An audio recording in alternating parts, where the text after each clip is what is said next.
All right, hello. This is section 12.1.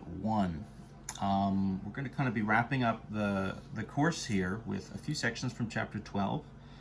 We're going to be looking at, in this case, some parametric equations, and then we'll actually sort of do some calculus on them in 12.3.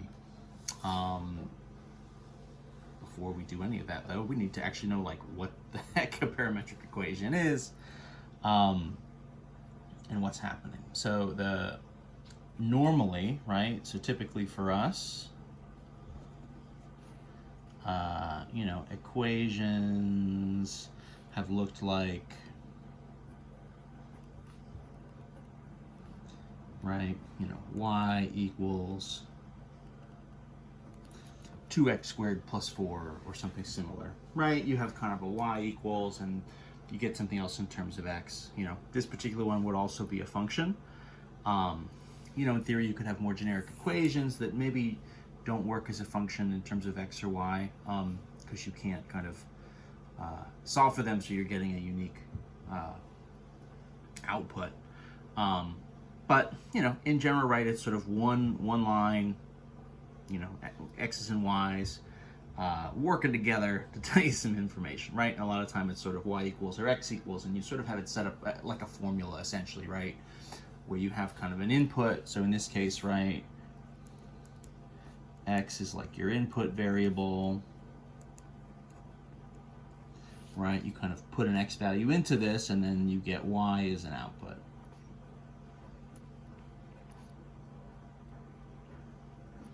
Right, this kind of y equals form just gives us this information. This is kind of the lay of the land. A parametric equation is a little bit different. In a parametric equation, what you have is, so for a parametric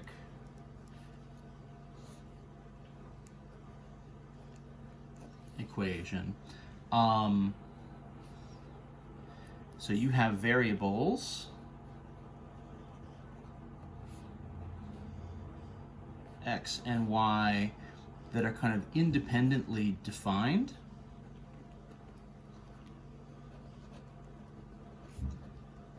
by a third variable, t. And so in this case, what's happening now is your sort of t variable is the input, and then your variables x and y are both outputs.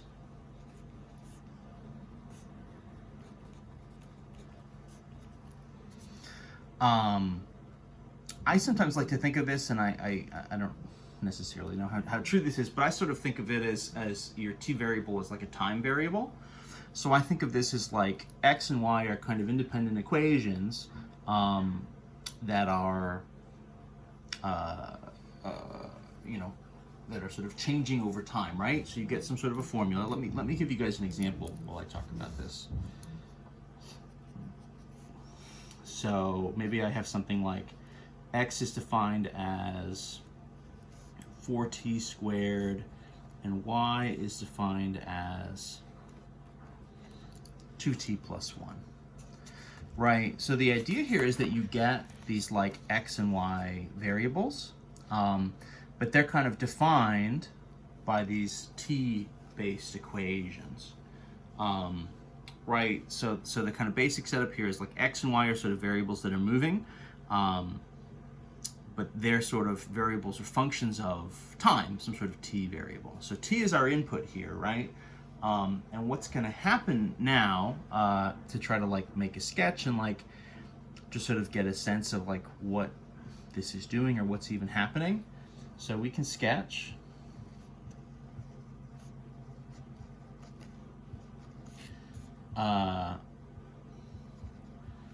On the xy plane. So you might say to yourself, so there's like 3 variables, so do we need to do like an x, right, like an x value, a y value, and a t value?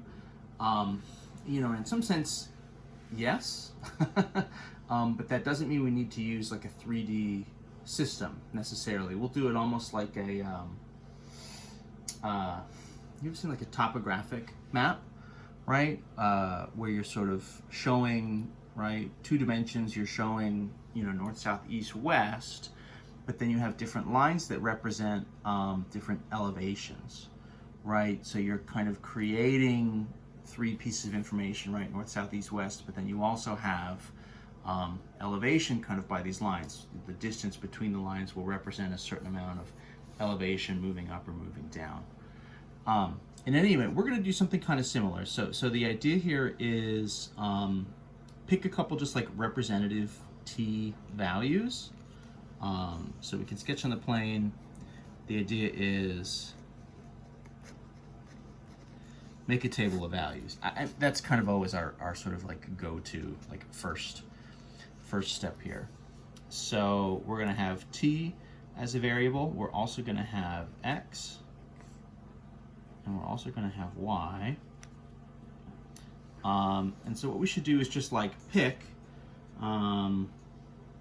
let's do a handful. I'm going to do a couple negatives, do -1, -2, 0, and then just positive like 1 and 2. So essentially what I'm doing there is I'm sort of finding values for x and y at like time -2, time -1, time 0, time 1, and time 2.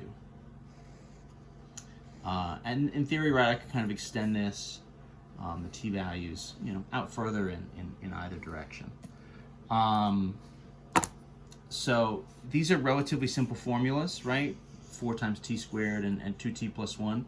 So we should be able to sort of sub in and get our values here pretty quickly. Let's do the x's first, right? So -2 is t, so -2 squared is +4 times 4 is 16. Right, so when my t is -2, my x is 16. -1 squared is +1 times 4 is 4. So -1 gets us 4. Times 0, right? 0 squared is 0, times 4 is 0. And then, of course, because it's squared, the positive values here are actually going to match the negatives, right? 1 squared is 1 times 4 is 4. 2 squared is 4 times 4 is 16. You could imagine, right, if we kept going, right, positive, -3, you'd have, you know, 9 times 4 is 36, right? You could kind of imagine you're getting parabola type outputs, right? Because, you know, x equals 4t squared is essentially, right, would be a parabola function. What about y? Y is more linear, right? 2 times t plus 1. So if we just sort of run these points in, right, so what if t is -2? So that's -4 plus 1 is -3. -1, 2 times -1 is -2, plus 1 is -1. T is 0, plus 1 is 1, right? And you can see the pattern here, because it's linear, we're going up by 2 each time, right? So we're going to expect this to be 3. 1 times 2 is 2, plus 1 is 3. 2 times 2 is 4, plus 1 is 5, right? So -3, -1, 1, 3, and 5. And then the same thing you could imagine, right? -5, -7, -9, 7, 9, 11, if we sort of kept going. So what we're going to do here is make a sketch of the x and y pairs, right? We'll kind of make a mark, and then sort of like normal, right? We're going to sort of plot these points, and then essentially we're going to connect them. But we can sort of mark it at each of these different like time values. Let's think for a second about what our sort of coordinates are. So the x's run from 0 to 16. The y's run from like -3 to -5. So we're pretty much, I'm gonna have to play with the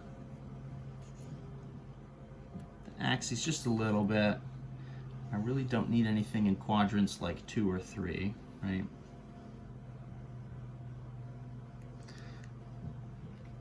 So the x's have a little bit of a bigger span. Let's do the x ticks maybe by 5. So maybe this is kind of 5, 10, 15, 20, something like that. The y's,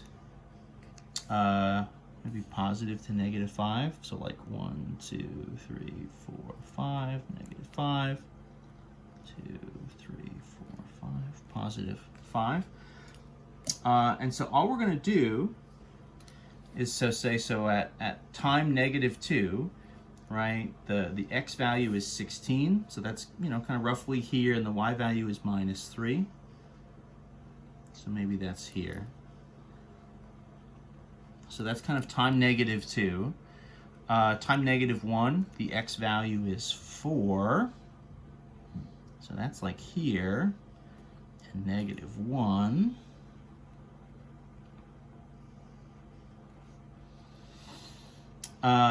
What else? 0 and 1 for time 0. So 0 and then up 1. Time is 0. And then 4 positive 3. So 4 again, and then up to 3. And then 16 and 5. So matching 16, but then up to positive 5. Right? So that's kind of like time is 1. Time is 2. And so the idea now, just like always, right, is we're essentially going to connect these points, you know, in order based on the time values, right? And what happens here that's sort of interesting is it obviously sort of tells us which point to go to where. You can see the shape we're getting outside of this very awkward little dip that I did. I'll try to clean that up a little bit. What happens here that's a little bit unique is the time values essentially give us, you know, not just a curve, but the time values kind of give us a direction. You know, we can really imagine ourselves flowing from like time negative 1, right, to time 0, to time 1. And so what you're going to do is sort of put these little arrowheads on to show direction here. So we get this kind of sideways parabola. You know, this is not a graph that we could really write cleanly as a y equals type function. It would kind of fail the vertical line test. But it comes out of this parametric equation, and then the extra information here is that you have this kind of, right, kind of flow of the line. You know, you sort of get this graph that has a shape and a direction. And so what you'll see on the homework, you'll be asked to sort of make these tables and sort of you know, draw these graphs or kind of describe the graphs. You're going to want to sort of draw them in your notes, and then of course on a quiz or a test you would just sort of draw them. In the homework it's a little bit clunkier. You'll either have to sort of match it to a graph that they're showing you, or you'll have to kind of match it to a description, right? So this would sort of be a parabola, you know, sideways parabola, you know, kind of flowing, and I guess you could say it's sort of the, you know, increasing in the y values, or it's sort of, you know, increasing from kind of, you know, right to left, and then turns and increases from left to right. You have to kind of match it with whatever their sort of wording is. It's a little different problem by problem. So that's the first thing, just being able to sort of make these tables, make a sketch. You know, we're doing this where we're just kind of picking any values here for t, and then that sort of gives us the different x and the y values. You know, in the same way before, if we had just like, you know, like one of our original equations up here, the y equals 2x squared plus 4, you would just sort of pick x values to make a table. So you just pick t values. You know, I think a couple negatives, a couple positives, 0 in the middle, I think is a great way to get started. As always, right, if you feel like you need more points to get a better sense of what's happening, do that, right? I mean, there's no reason you need to use only 5 points. You could do 10 points, you could do 50 points, right? Lots of different options there.